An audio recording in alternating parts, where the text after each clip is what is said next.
Queen Elizabeth I, the Tudor throne, a game of blood, roses, and betrayal. How does a young girl, born amidst the chaos of political plots and religious strife, become the most iconic monarch of her age? Why did a single family, bound by blood, ambition, and betrayal, shape the fate of an entire kingdom? And what secrets lie in the childhood of Elizabeth I, a girl destined to rule but raised as a pawn on the chessboard of Tudor power struggles? Let us journey back to a time when England's crown was stained with the blood of its claimants, where kings battled for supremacy and queens risked it all for love or survival. Meet Anne Boleyn, a queen whose ambition sparked a religious revolution but ended on the scaffold. Witness the tumult of Elizabeth's early life, overshadowed by her father's tumultuous marriages and her mother's tragic fall. As we delve into the Tudor family tree, a labyrinth of alliances, betrayals, and triumphs, we'll explore the great matter that rocked the foundations of Europe. Henry VIII's quest for a male heir and the woman who dared to defy convention. What role did young Elizabeth play as the shadow of execution loomed over her family? And how did she transform from a powerless girl into the cunning, resilient monarch who would outwit her enemies and define an era? Brace yourself for a tale of power, betrayal, and survival with twists that rival the most gripping dramas. But beware, this isn't just history, it's a story of blood and roses, where every move on the chessboard carried deadly stakes. On a crisp September morning in 1533, beneath the gilded ceilings of Greenwich Palace, Elizabeth Tudor entered the world with a wail that could have shaken the throne of England. Little did anyone know that this infant girl, born to King Henry VIII and Anne Boleyn, would one day rule an empire. But to understand Elizabeth's tumultuous beginnings, we must unravel the twisted roots of her family tree, a lineage entwined with roses, swords, and the occasional splash of treachery. Elizabeth's father, Henry VIII, was the son of Henry Tudor, a man whose journey to the throne was worthy of a medieval blockbuster. Henry Tudor, later Henry VII, was born in 1457 amid the chaos of the Wars of the Roses, a bloody civil war between two rival factions of the Plantagenet family, the Yorkists, White Rose, and the Lancastrians, Red Rose. These wars weren't just about politics, they were a medieval Game of Thrones, complete with backstabbing uncles, treacherous nobles, and more beheadings than a Hollywood action flick. The war officially began in 1455 when Richard, Duke of York, decided he deserved the throne more than the reigning King Henry VI, a man so indecisive he probably debated whether to put milk in his tea. After 3 decades of bloody battles, shifting loyalties, and gruesome defeats, Henry Tudor emerged as the last hope of the Lancastrians. In 1485, he defeated King Richard III at the Battle of Bosworth Field, famously ending the wars with one stroke of his sword, or so the legends go. To secure his reign and unite the warring factions, Henry married Elizabeth of York, the beautiful daughter of Edward IV and the Yorkist heir. Their union symbolized peace, merging the red and white roses into the iconic Tudor rose. But this wasn't just a love story, it was political genius. With this alliance, Henry VII laid the foundation for a dynasty that would rule England for over a century. Born in 1491, Henry VIII was the second son of Henry VII and Elizabeth of York. Originally the spare, Henry's life took a dramatic turn when his older brother, Arthur, died in 1502. Suddenly, this exuberant, athletic teenager became the heir to the throne. When Henry VII died in 1509, 17-year-old Henry ascended the throne, inheriting not only a kingdom, but also a massive headache: the need to secure the Tudor dynasty. To solidify his claim, Henry married his late brother's widow, Catherine of Aragon, a Spanish princess and a devout Catholic. For nearly 2 decades, they seemed the perfect royal couple. Catherine was intelligent, pious, and politically astute. But there was one problem: no surviving sons. Catherine bore Henry several children, but only one survived infancy, Mary Tudor, born in 1516. Henry's obsession with producing a male heir grew like an untreated Tudor ulcer. His fears were not entirely irrational. Without a male successor, the Tudor dynasty could unravel. Enter Anne Boleyn, the vivacious, ambitious daughter of diplomat Thomas Boleyn and Lady Elizabeth Howard. Anne was everything Catherine was not: young, flirtatious, and Protestant-leaning. Henry was smitten, But divorcing Catherine wasn't as simple as sending a breakup scroll. The Pope, pressured by Catherine's powerful nephew, Emperor Charles V, refused to annul the marriage. So Henry did what any stubborn, power-hungry monarch would do. He declared himself the supreme head of the Church of England. In 1533, Henry officially broke from Rome, leading to the English Reformation, one of the most seismic events in English history. Freed from papal authority, Henry married Anne Boleyn in a secret ceremony. Anne's coronation was a lavish affair, and she was heavily pregnant by the time Elizabeth was born. But instead of the long-awaited son, Anne delivered a girl, a bitter disappointment to Henry, though Elizabeth was named his heir presumptive. December of 1533 saw the infant Princess Elizabeth nestled in her own household, primarily stationed at Hatfield House. This sprawling estate, surrounded by lush parklands, was a mix of Tudor opulence and political intrigue. While Hatfield had the trappings of royalty, a fine great hall, luxurious chambers, and sprawling gardens, it was not the full splendor of court. Elizabeth's accommodations mirrored her status as heir apparent, but they were still governed by her mother, Anne Boleyn, whose choices were as strategic as they were maternal. Anne staffed Elizabeth's household with an army of loyal servants, nurses, governesses, maids, and tutors. Most of these attendants were Boleyn allies, ensuring that the princess would be raised under a sympathetic eye. The household was a busy place, filled with the scurry of servants, the rustle of expensive fabrics, and the echoes of lessons for a baby too young to understand them. Anne spared no expense on Elizabeth's wardrobe, ensuring the tiny princess was a walking display of her mother's triumph and ambition. Little did Anne know her triumphs were about to crumble. While Elizabeth's household brimmed with luxury, her elder half-sister Mary lived under a cloud of disgrace. Mary's demotion from princess to Lady Mary came with devastating consequences. Forced to recognize the invalidity of her parents' marriage and her illegitimacy, Mary refused, a defiance that enraged her father, Henry VIII. To punish her, Henry banished Mary to serve in Elizabeth's household, a move designed to humiliate the proud daughter of Catherine of Aragon. Mary's resentment must have burned as she watched her infant half-sister, oblivious to the political maelstrom, cradled in the lap of luxury. Mary's presence in Elizabeth's household was no ordinary sibling dynamic. It was a forced act of submission. Anne Boleyn, determined to secure her daughter's position, reportedly treated Mary with disdain. Sources suggest Anne instructed that Mary be dressed humbly and even threatened her with punishment if she dared to assume the privileges of a princess. Imagine the humiliation of the 17-year-old Mary, stripped of her jewels, forced to witness the elevation of her infant sibling, and confined during Henry's visits to avoid the king's ire. Anne's position was precarious from the start. As the other woman who toppled Catherine of Aragon, Anne was always walking a tightrope. Her sharp tongue, reformist tendencies, and failure to produce a male heir turned the court against her. By 1536, Anne's enemies, including Thomas Cromwell, Henry's chief minister, sensed their opportunity. They fabricated charges of adultery, incest, and treason, implicating Anne in treacherous conspiracies. Henry, increasingly disenchanted with Anne and enamored of Jane Seymour, eagerly swallowed the accusations. On May 19, 1536, Anne was beheaded at the Tower of London, her once glittering ascent ending in the cold shadow of the scaffold. Among her accusers were Cromwell and members of the court, including Anne's former allies who had shifted allegiance to secure their own positions.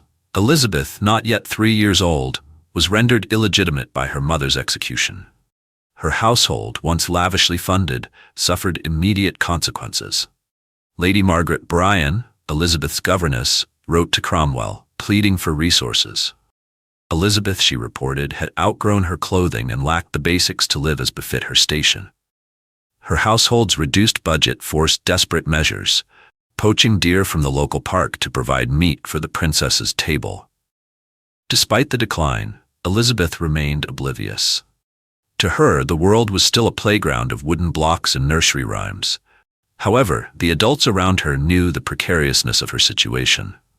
Some scrambled to maintain appearances, others sought to curry favor with the king. The birth of Prince Edward in 1537 shifted the royal dynamics once again. With a legitimate male heir, Elizabeth and Mary found themselves further sidelined. Edward's household was grand and princely, a stark contrast to the shared, occasionally tense arrangements between his sisters. Still, Edward's birth brought a strange equality between Mary and Elizabeth, both officially illegitimate, yet undeniably royal. Despite their tumultuous beginnings, Elizabeth found some solace in her relationship with Edward.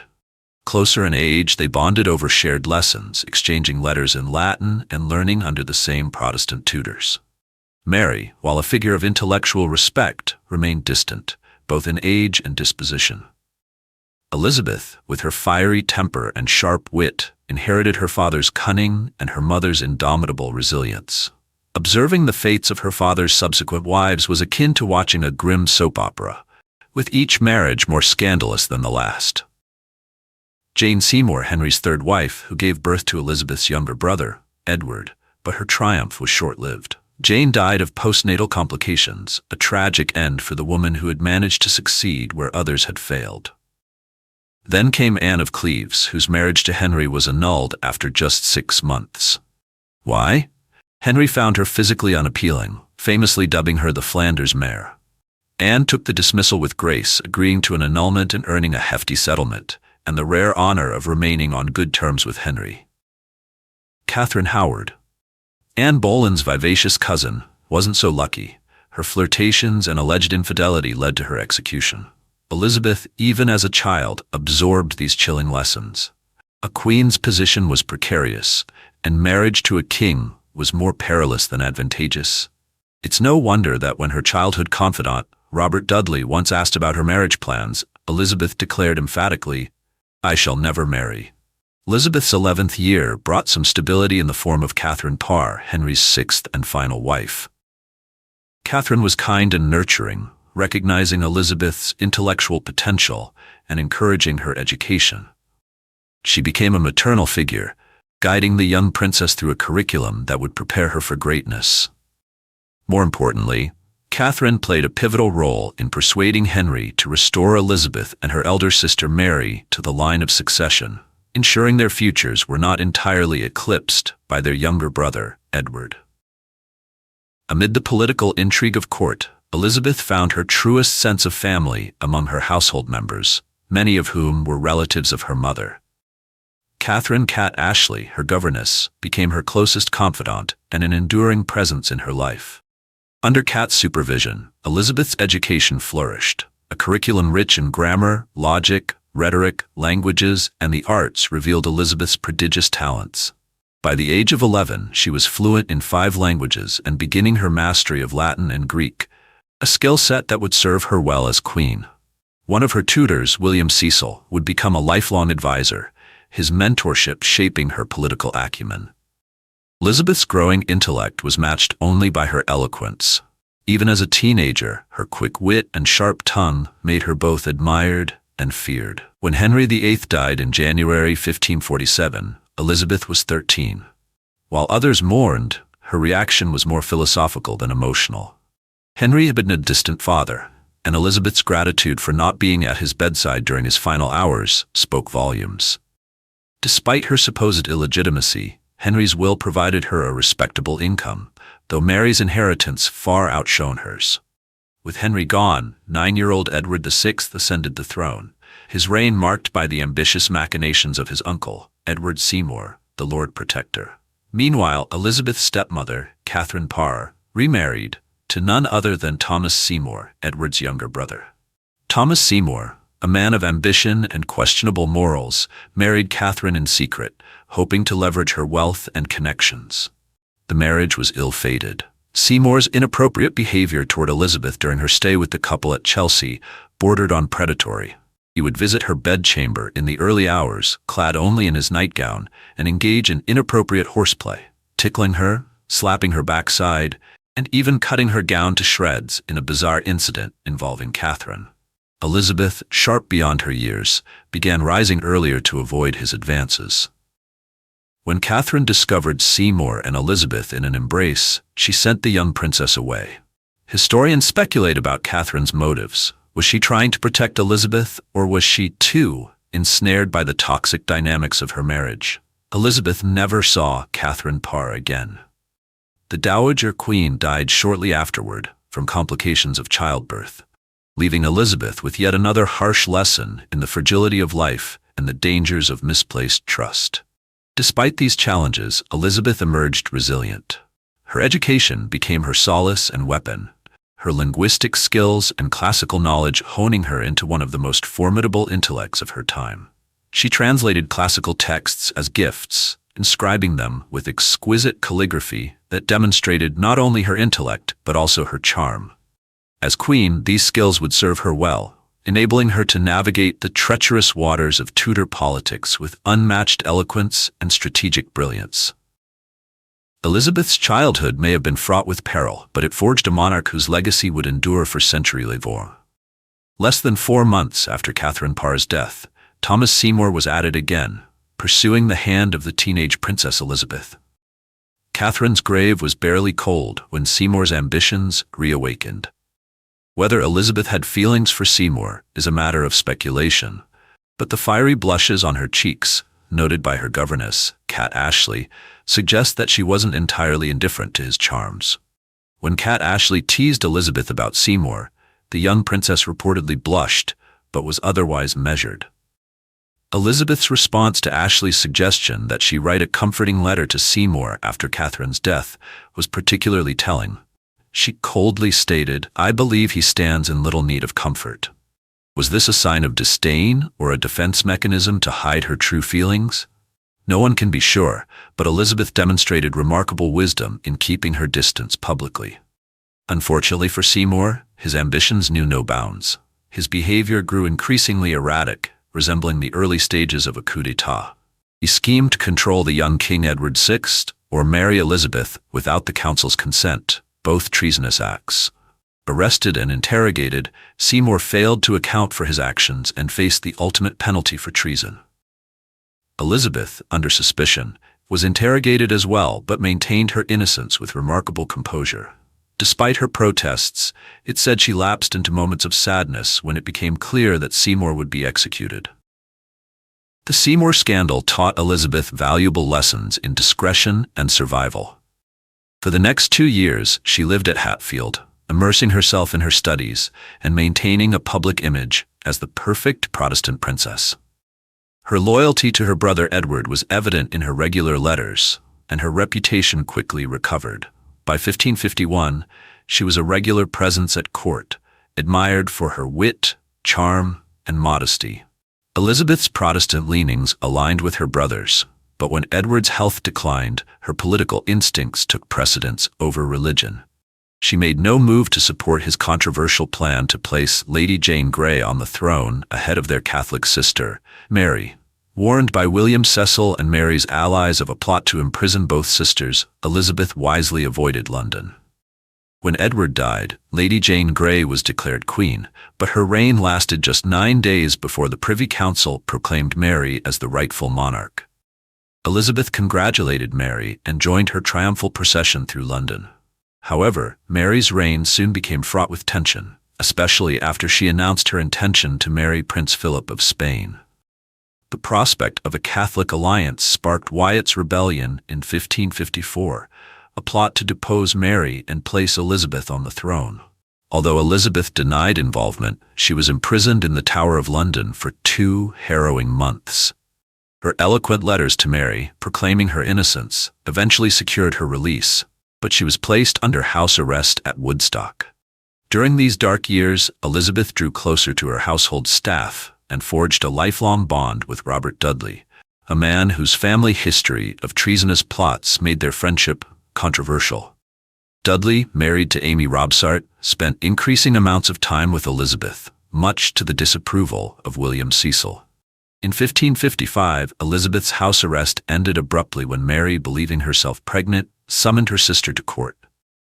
Elizabeth dutifully attended her, but the pregnancy proved to be a phantom. Mary returned to court in humiliation, her authority and popularity eroded. Surprisingly, Elizabeth was allowed to stay at court and later returned to Hatfield with fewer restrictions. Some speculate this was an olive branch from Mary, but others believe it was a strategic move to keep a closer eye on Elizabeth. Mary's health deteriorated, and on November 17, 1558, she died, likely from ovarian cancer. Despite pressure, she had refused to sign a death warrant for Elizabeth. With no other heir, Elizabeth was proclaimed queen. The new queen wasted no time consolidating her power, setting the date for her coronation and moving to Whitehall Palace. She understood the delicacy of her position in a nation divided by religion, and allowed ambiguity about her Protestant leanings to persist as she navigated her early reign. Elizabeth's coronation in January 1559 was a masterclass in public relations. She paraded through London, dazzling the crowds with her charm and grace. Her auburn hair flowed freely, a symbol of vitality and youth, as she wore robes of gold and jewels. The people adored her, comparing her to the young Henry VIII in his prime. Her coronation was the last Catholic service for an English monarch, but even this nod to tradition did not conceal her Protestant sympathies. The crowds loved her, tearing pieces of the carpet she walked on as souvenirs. Elizabeth had carefully cultivated her image as a queen who was both accessible and regal, witty and wise. Her charm was unparalleled, and her ability to navigate treacherous waters ensured that the last Tudor princess would become one of England's most iconic queens. As Elizabeth I ascended to the throne in 1558, she faced the unenviable task of uniting a deeply divided nation. The question of religion loomed large, and the stakes were high. Catholics clung fiercely to their belief in transubstantiation, the transformation of bread and wine into the actual body and blood of Christ during the Eucharist, while Protestants flatly rejected this notion. Elizabeth's challenge was not just theological, it was political and personal. Elizabeth's religious settlement of 1559 aimed to chart a middle way, a path between the extremes of Catholicism and radical Protestantism. In this effort, she preserved some Catholic vestments, images, and crucifixes, which remained in churches and monasteries. For Catholics, these were mere crumbs compared to the feast they had briefly enjoyed under Mary I. Meanwhile, Protestant bishops, many of whom had returned from exile following Mary's reign, were horrified. Upon inspecting churches, they complained bitterly about the lingering images and superstitions clung to by congregations. Yet, Elizabeth stood firm. Even in her private chapel, crucifixes remained, defying demands for their removal. Her refusal was not mere stubbornness but a shrewd political calculation. She once declared, "There is only one Christ, one faith, all else is a dispute over trifles," an assertion as much about pragmatism as piety. Elizabeth's approach was in stark contrast to the blood-soaked religious wars that plagued Europe. In France, for example, the St. Bartholomew's Day massacre of 1572 saw over 3,000 Protestant Huguenots slaughtered in a single day. By comparison, England under Elizabeth remained a relative haven of religious calm, despite fines imposed for failing to attend Protestant services. These penalties, however, were often unenforced, reflecting Elizabeth's preference for outward conformity over bloody conflict.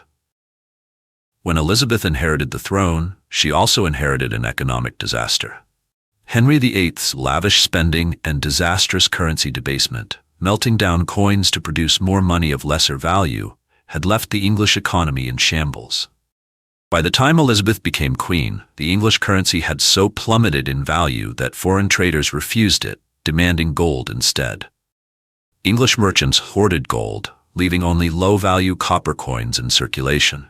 Elizabeth turned to her trusted Secretary of State, William Cecil, and financial genius Thomas Gresham. Together, they orchestrated one of the most remarkable economic recoveries in history. By 1561, debased coins were withdrawn, melted down, and replaced with newly minted gold and silver currency. Remarkably, Gresham managed to turn a profit of £50,000 for the crown in the process. The economy stabilized, trade rebounded, and Gresham went on to establish the Royal Exchange in 1565, laying the foundation for England's mercantile future. Elizabeth understood that England's future rested on its naval strength. Yet the crown's coffers couldn't support a massive war fleet. Instead, Elizabeth opted for smaller multi-purpose ships, fast, maneuverable, and versatile. These vessels could serve equally well in trade, exploration, fishing, and warfare. Though the royal fleet comprised only about 36 ships, their design proved invaluable in bolstering England's maritime power. To ensure skilled sailors, Cecil supported regular fishing voyages to Newfoundland's cod-rich Grand Banks. These trips not only enriched merchants and the crown, but also served as naval nurseries, training men for future military service. While Elizabeth skillfully navigated political and economic challenges, her personal life provided fodder for scandal. Chief among these was her relationship with Robert Dudley. Handsome, charming, and utterly devoted to her, Dudley was appointed Master of Horse, a prestigious but undemanding role that allowed him to spend ample time with the Queen. Their closeness sparked whispers at court and abroad. The gossip turned to outright scandal in 1560, when Dudley's wife, Amy Robsart, was found dead at the bottom of a staircase with her neck broken. Theories abounded. Murder, suicide, or accident? The timing was suspicious. Dudley stood to gain freedom to marry Elizabeth, potentially becoming king. Elizabeth, aware of the political fallout, distanced herself from Dudley, though rumors of their intimacy persisted. Decades later, a man claiming to be their illegitimate son, Arthur Dudley, appeared at the Spanish court. His story, complete with details of a birth at Hampton Court and secretive upbringing, captivated Europe. Historians remain divided over the plausibility of his tale, but the episode underscored the enduring fascination with Elizabeth's enigmatic personal life. Elizabeth's reign was a masterclass in balancing act. She preserved peace where others waged war, rebuilt a shattered economy, and maintained her independence despite immense pressure to marry. Her wit, pragmatism, and flair for drama, on display even in her reworked dresses, made her not just a ruler, but a legend. As one ambassador wrote, "She is a queen who dances on the edge of knives and makes it look like a waltz." When Elizabeth finally turned down Dudley's marriage proposal once and for all, her rejection did more than wound his pride. Dudley, perhaps in a fit of both frustration and defiance, took up with one of Elizabeth's ladies-in-waiting, the striking Lettice Knollys. If this sounds like the start of a scandalous Tudor soap opera, it was. Lettice wasn't just anyone.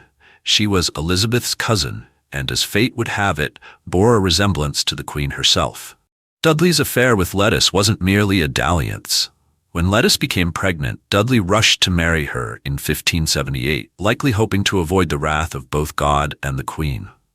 But Elizabeth was no fool. When news of the marriage reached her, she erupted. If Dudley had hoped the Queen would view him as a man simply taking responsibility, he underestimated her fury. Enraged and fiercely jealous, Elizabeth banished both Dudley and Lettice from court for over a year. A Tudor version of a public shaming. Lettice never regained her favor, and Elizabeth referred to her as a she-wolf, a title both biting and accurate. Elizabeth's gender was both her weapon and her greatest obstacle. To rule in a world dominated by men required more than just intelligence. It demanded theatrical flair. In a society that believed women were unfit to wield authority, Elizabeth mastered the art of being underestimated. Summoning her father Henry VIII's imperiousness and coupling it with her razor-sharp wit, she wielded rhetoric like a sword. "If I were a man, you would not question me so," she once thundered to her Privy Council. She might as well have added, "Now sit down and obey." But her femininity, ironically, became her most potent tool. Her courtiers, from Dudley to Cecil, found themselves dancing to her tune. Elizabeth cultivated an air of unattainable grace, emphasizing courtly love and flattery. The men in her court adored her, not only because she demanded it, but because she made them believe it was their idea. Her relationships with her ministers were carefully choreographed displays of loyalty and admiration, with Elizabeth as both the audience and the star performer. Elizabeth understood the power of appearance, but in 1562, at just 29, she contracted smallpox, a disease that left her face scarred and her vanity bruised. Refusing to let the marks of illness define her, she turned to cosmetics to craft an image of eternal youth. Unfortunately, her makeup choices were anything but health-conscious. Her iconic white foundation contained lead, and her rouge, mercury. Over time, these toxic concoctions not only worsened her skin, but also contributed to her hair loss. By her 50s, Elizabeth relied on elaborate wigs and dazzling gowns to maintain her image as Gloriana, the radiant queen. Her teeth, however, told a different story. The queen had a notorious sweet tooth, indulging in sugar imported from the Americas. Over time, her teeth blackened and decayed, and the smell of her breath became an open secret at court. To mask the odor, Elizabeth stuffed her mouth with linen soaked in fragrant oils. Still, her charm remained intact, her wit as sharp as ever. If Elizabeth ruled the court, Mary, Queen of Scots, ruled her nightmares. Mary was everything Elizabeth wasn't: Catholic, widowed, and a legitimate heir to the English throne in the eyes of many. Their rivalry was a tale of two queens vying for survival in a dangerous Game of Thrones.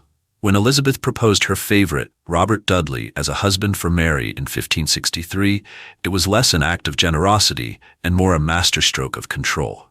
Mary, unimpressed with the idea of marrying Elizabeth's cast-off lover, chose her own path. She wed Henry Stuart, Lord Darnley, a man who was both her cousin and, unfortunately, an unstable alcoholic. Their union produced a son, James VI, but also sowed the seeds of Mary's downfall. Darnley's murder in 1567, orchestrated by conspirators and possibly James Hepburn, Earl of Bothwell, left Mary in a precarious position. When she married Bothwell just 2 months later, rumors of her involvement in Darnley's death spread like wildfire. Her actions alienated her supporters, leading to her forced abdication and imprisonment. Seeking refuge in England, Mary turned to Elizabeth, hoping for assistance. Elizabeth, ever cautious, saw Mary's plight as both a threat and a lesson in the fragility of queenship. Despite the personal dramas and political intrigues, Elizabeth's reign became synonymous with cultural and maritime glory. The likes of Shakespeare, Marlowe, and Spenser immortalized the era in their works, while explorers like Francis Drake and Walter Raleigh brought tales of the New World. Raleigh, a poet, soldier, and adventurer, even popularized tobacco in England, a vice Elizabeth herself may have tried. Elizabeth's reign was a tightrope walk between glory and disaster, vanity and strength, charm and ruthlessness. She played her role so convincingly that even as her beauty faded and her courtiers aged, she remained England's Gloriana, a queen who refused to be overshadowed by any man, woman, or rival monarch. Her reign may have been gilded with intrigue and scandal, but it was also one of England's most prosperous and culturally rich periods. Elizabeth, scars and all, had triumphed. In 1568, when Mary, Queen of Scots, a woman whose presence could stir a nation, sought refuge in England after being ousted from her throne. Her arrival was anything but a quiet retreat. It was the spark that ignited a series of Catholic conspiracies against Elizabeth I. Within a year, the Northern Rebellion erupted, backed by Catholic nobles who aimed to replace Elizabeth with Mary. Elizabeth's retaliation was swift and brutal. 750 Catholic rebels were executed, sending a chilling message. However, this was only the beginning. Across Europe, Catholic opposition to Elizabeth's Protestant rule intensified. In 1570, Pope Pius V issued regnans in excelsis, excommunicating Elizabeth and absolving her subjects of allegiance to her. It was essentially an open invitation for her assassination. Elizabeth, in turn, made promoting Catholicism a capital offense, leading to the grim execution of missionary priests. Amid this chaos, Elizabeth knew she needed more than military might. She needed cunning and vigilance. Enter Francis Walsingham, recalled from Paris in 1572. A man of cold intellect and burning Protestant zeal, Walsingham built a spy network that would make modern intelligence agencies blush. He intercepted letters, broke codes, and turned double agents, all to protect Elizabeth from plots hatched in dark corners of Europe. Walsingham had a personal vendetta too. He had witnessed the St. Bartholomew's Day massacre in Paris, where thousands of Protestants were slaughtered. That memory drove him to ensure England would not meet a similar fate.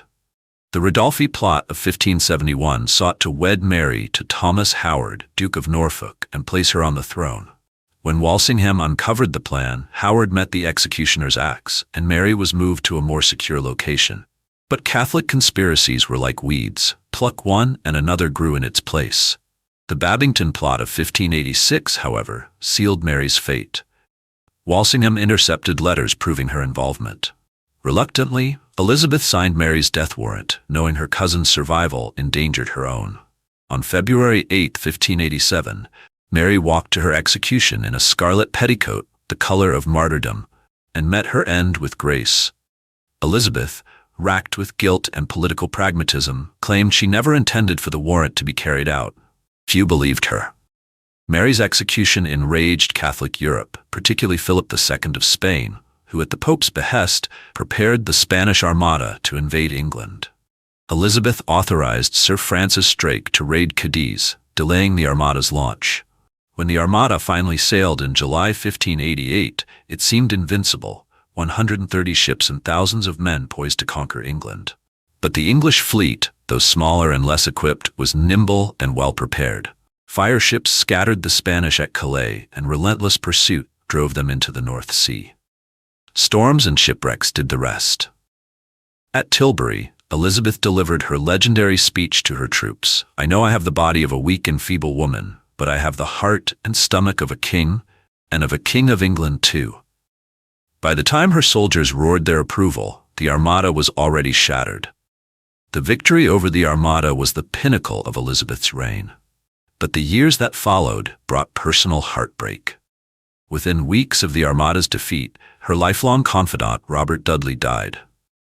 Elizabeth kept his final letter by her bedside until her own death. The loss of William Cecil, her most trusted advisor, in 1598 left her increasingly isolated.